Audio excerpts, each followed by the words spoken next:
state, but we just won't, like we'll go to one person and we'll say, Lord, I don't know what I'm going to do next. But so we'll go to this person and we'll get an answer from them. This person will make sense. That answer will make sense. Then we'll go to somebody else and we'll get an answer. That answer will make sense. We'll go to somebody else, we'll get an answer. That answer will make sense. But God wants you to seek his face for the answer. So he'll have all of these people give you different answers which all make sense, but you don't know which way to go and you don't know what to do next.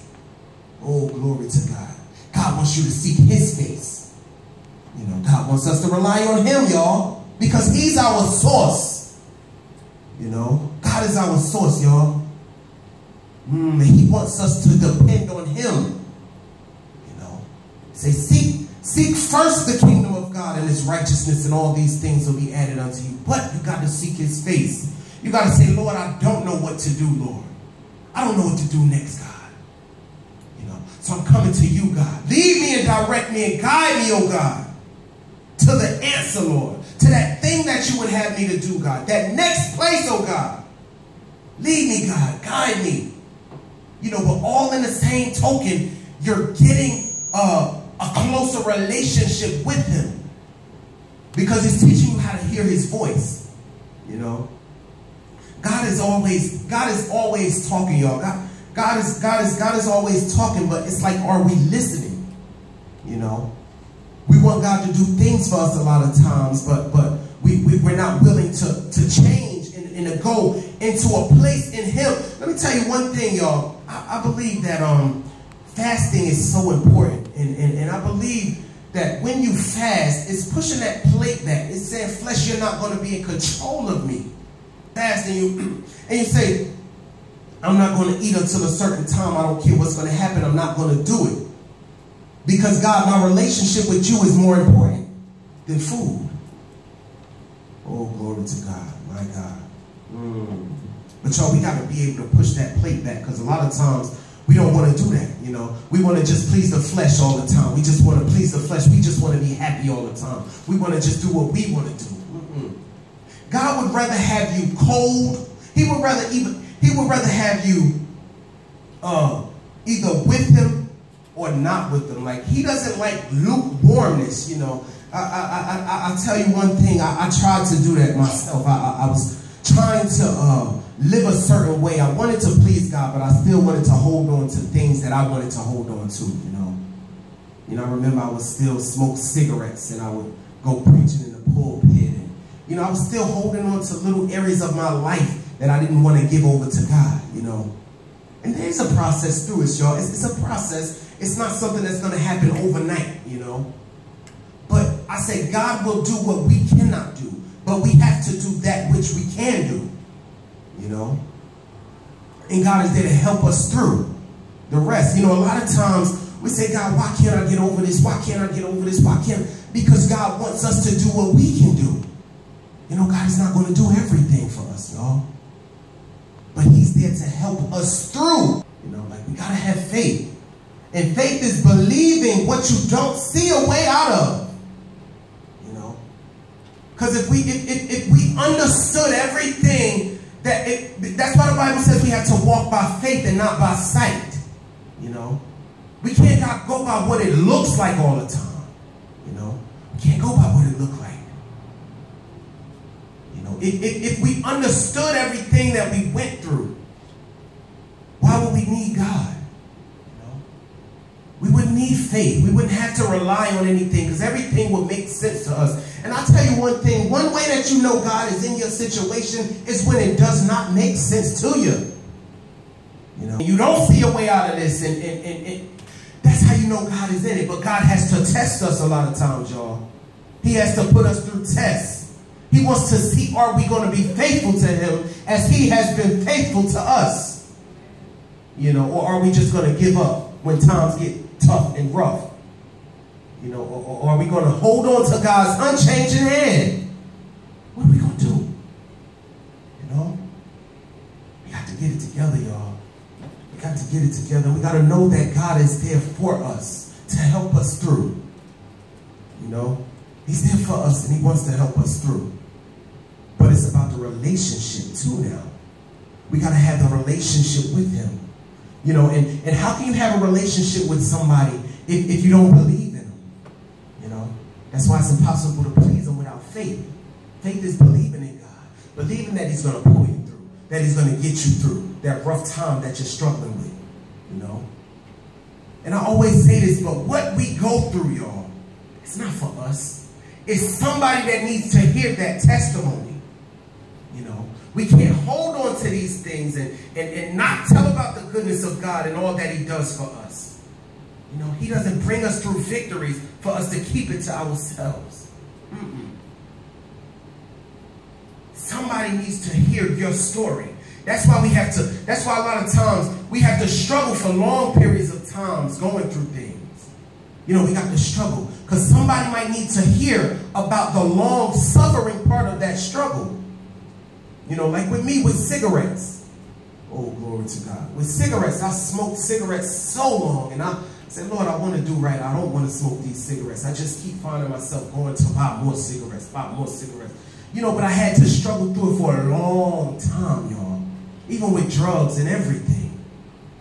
You know, God doesn't just deliver you just like that. You know, in a hard way, a long struggle, you have to go through it for a long time before you're delivered from it. You know? So sometimes we just got to know that God is in control of the situation. And like I say, what we go through is not for us, y'all. Somebody else needs to hear about it so that they can build their faith in God. You know? Let me introduce you to this God that got me out of these things. Oh, glory to God. That delivered me and saved me and kept me. You know? And that builds the next man's faith. Because this is a faith walk, y'all. It's a faith walk. It's a faith walk. The Bible says that he who began a good work in you is faithful to do it until the day of Jesus Christ's return. You know, so if he started something in you, he's going to finish it. You know, he's going to finish it. You just got to trust him, y'all. It's a faith walk. You know, so that trial or that struggle that you went through, when you get to another one, you'll look back at the previous one that you went through and you'll see the victory in it. You know, you see the victory in it. You say, he got me out of that one, so I'm going to just put my faith in him to trust and believe that the same way he got me out of that one, that he's going to get me out of this one. You know, so I say it's a faith walk. You know, God is patient with us, y'all. He's patient with us, you know, whereas though we would have given up on ourselves a long time ago, you know. I know when I was coming up and I was trying to get myself together, I wasn't getting my lesson. I was not learning my lesson. I would keep falling and keep falling and keep falling and keep falling. But what God has a problem with is when we stay in it. You know, we got to, if we fall, get back up, keep on going. You know, a lot of times we feel like we're not able to come back into God's presence because I'm not doing the right thing, or I'm not living right, or you know, but that's when God wants us to come to him, y'all. How many know that it's in those times where we grow closer to God, you know? So he wants us to come to him for him so that he gets the glory out of our lives, you know? And God is patient with us, y'all, because when I was going through what I was going through and I was doing what I was doing, I just didn't understand. And I said, Lord,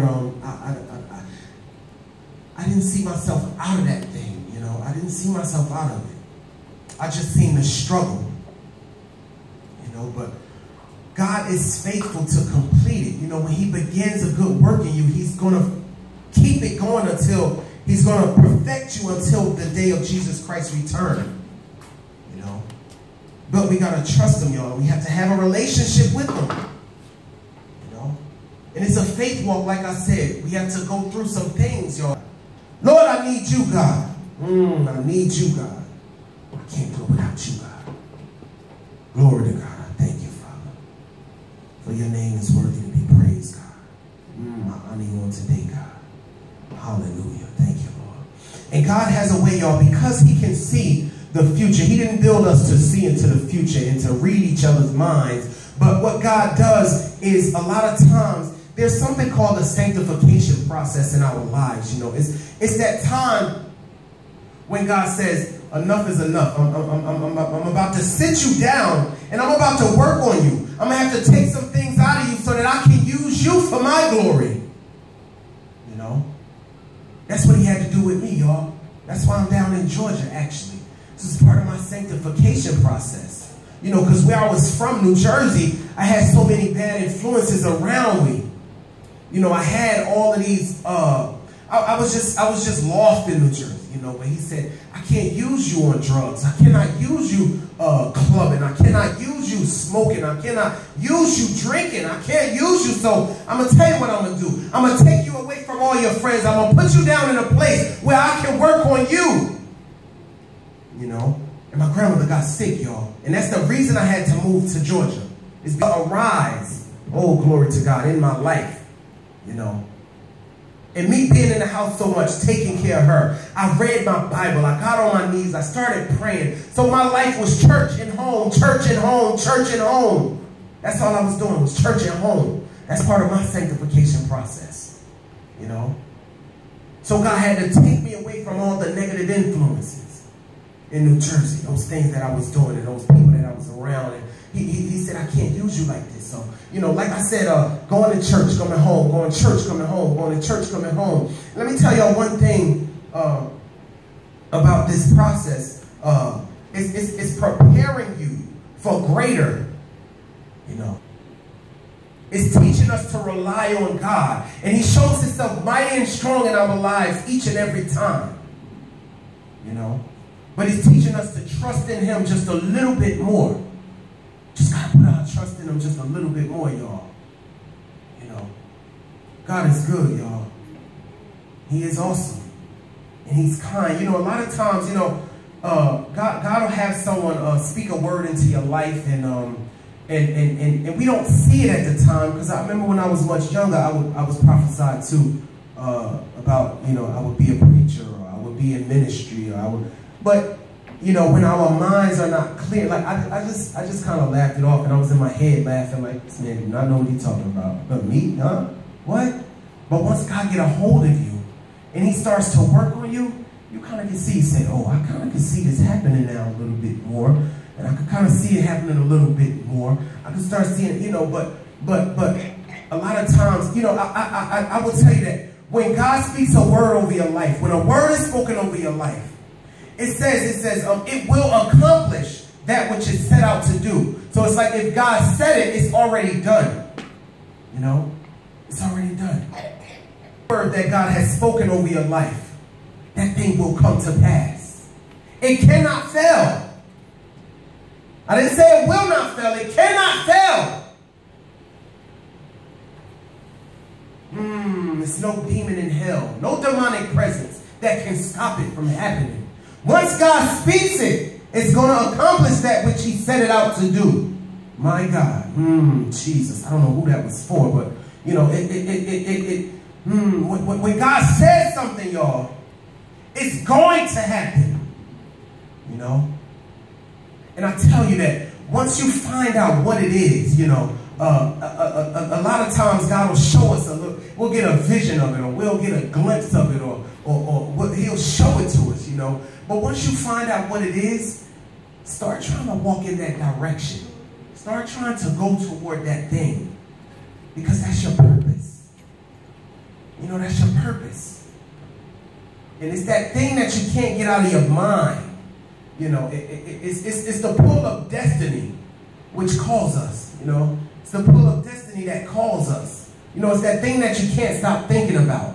You know, that thing that's just always on your mind. That thing that you visualize. You know, God gave you a vision, y'all. I tell you, God is not a God. He gives us, let me tell you, God gives us bits and pieces of things. You know, He's not a God of details, you know. He gives us bits and pieces of things, you know. But if we hold on to his unchanging hand, we will see that thing manifest.